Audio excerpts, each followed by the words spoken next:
कह सकते हैं, ऐसा कह सकते हैं, नो डाउट। तो तो बोले यदि तुम ऐसा समझते हो कि वैराग्य से ही स्नेह पास और विषय आसक्ति का बंधन कट सकता है, तो यह तुम्हारा विचार ठीक नहीं है। नारद जी को कह रहे हैं, क्या लगता है तुमको, तुम सोचते हो कि वैराग्य जीवन से ही ये स्नेह पास और विषय की आसक्ति बंधन कट सकता है?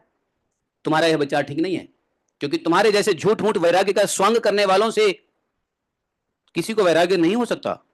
नारद जी को इतना उल्टे सीधे सुना दिया। बोले नारद, मनुष्य विषयों का अनुभव किए बिना उनकी कटुता नहीं जान सकता, इसलिए उनकी दुख रूपता का अनुभव होने पर स्वयं ही वैराग्य होता है, वैसा दूसरों के बहकाने से नहीं होता। वैसे दक्ष प्रजापति यहाँ पे जो बात कह रहे हैं वो सेकंड ग्रेड का है, लेकिन अच्छी बात है, अच्छी बात है, बट सेकंड लेवल का है। फर्स्ट लेवल का तो वो है जो नारद जी ने किया। तो दक्ष प्रजापति कह रहे हैं कि देखो, मनुष्य जब तक विषय भोग को नहीं भोगेगा, तो विषय भोग को बिना भोगे कैसे समझेगा कि यह विषय कितना गंदा है? जब तक विषय भोग के दुख को नहीं महसूस करेगा, तब तक उसको वैराग्य कैसे आएगा? तो ये एक स्कूल ऑफ थॉट है, स्कूल ऑफ थॉट है, एक स्कूल ऑफ थॉट है जो सोचता है कि नहीं, रसगुल्ला को छोड़ना है तो खूब खाओ खूब खाओ खूब खाओ, उल्टी आ जाए तो छोड़ देंगे। है कि नहीं? दूसरा सोचता है नहीं नहीं, एक बार टेस्ट कर लिया तो टेस्ट करते रहोगे, इसलिए तुम टेस्ट ही मत करो, तुमको वैरागी बना रहेगा। तो ये थॉट ऑफ स्कूल है ना? ये स्कूल ऑफ थॉट जो है अलग अलग।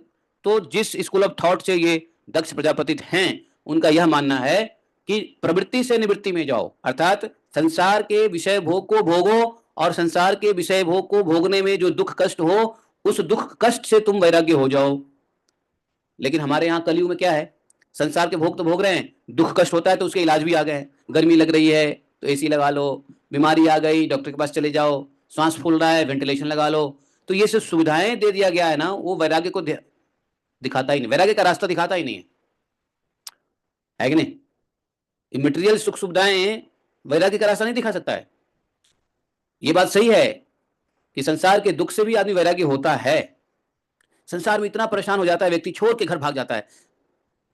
बाप, एक बाप देखता है सास बहू की लड़ाई, एक बाप देखता है बेटा बहू की लड़ाई, एक बाप देखता है बेटे बेटी की लड़ाई, उसको एक वैराग्य हो जाता है, अरे क्या है झंझट, छोड़ो चलते हैं। जिसका ना कोई घर बार उसका हरिद्वार, है कि नहीं? तो अपना जैसे मौका मिला घर से निकल के हरिद्वार चले जाते हैं।